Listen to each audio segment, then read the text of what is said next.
Bonjour à tous. Donc là, c'est un grand scoop. Je vous le livre en direct. Ça va être court. Agence nationale de sécurité du médicament, publié le 16 avril.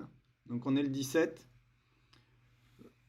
AstraZeneca, lien entre le vaccin et la survenue de thrombose en association avec une thrombocytopénie. Un lien de causalité entre la vaccination avec Vaxveria, donc ça c'est AstraZeneca, ils ont changé le nom juste pour foutre le bordel, et la survenue de thrombose en association avec une thrombocytopénie, c'est-à-dire un manque de plaquettes, est considérée comme plausible. Donc on va même dire probable, voire quasiment certaine. Il en va de même évidemment pour le vaccin de Pfizer, et il est grand temps qu'ils fassent les études sur Pfizer. Donc je vous mets très rapidement l'article que j'ai fait ici, que vous pourrez aller lire sur adoptapolitiquesanitaire.fr par Denis Agré. Donc il y a une chose à retenir majeure, c'est qu'à ce jour, il y a 438 décès, que Pfizer, sur le rapport du 9 avril, donc samedi dernier, j'ai pas eu le temps de refaire les tableaux aujourd'hui, je pense qu'ils vont sortir ou qu'ils sont déjà sortis, il y a eu 386 décès avec Pfizer, et ça représente 88% des décès. Donc je veux bien qu'on s'intéresse à AstraZeneca qui a 44 décès, mais qui représente que 21% des vaccinés.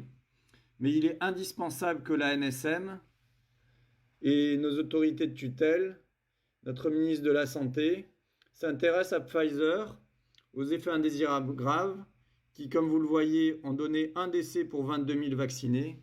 Donc ça veut dire que tous les 22 000 vaccinés, il y a un décès après vaccination. Ça, c'est pas tolérable.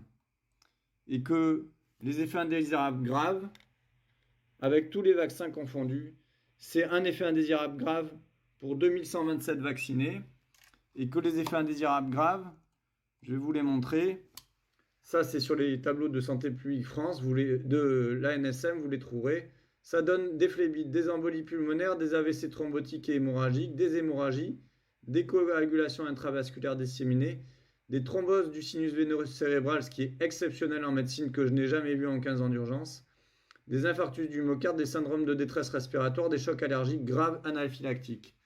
Donc il est bien clair que tous ces vaccins sont dangereux, ont des effets indésirables graves et des décès, qu'il faut tout arrêter, faire le point.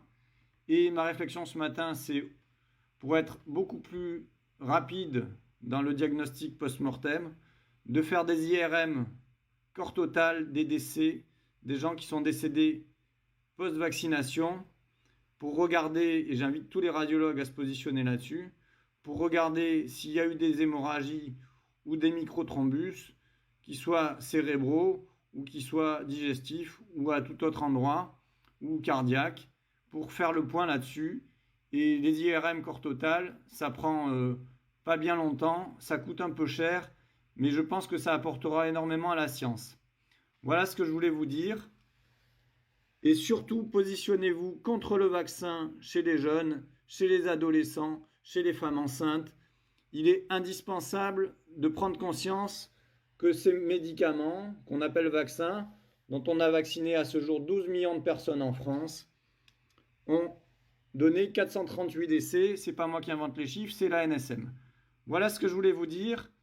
Et merci de relayer ce message qui est court et impactant de manière volontaire. Voilà, j'en tremble même. Ciao.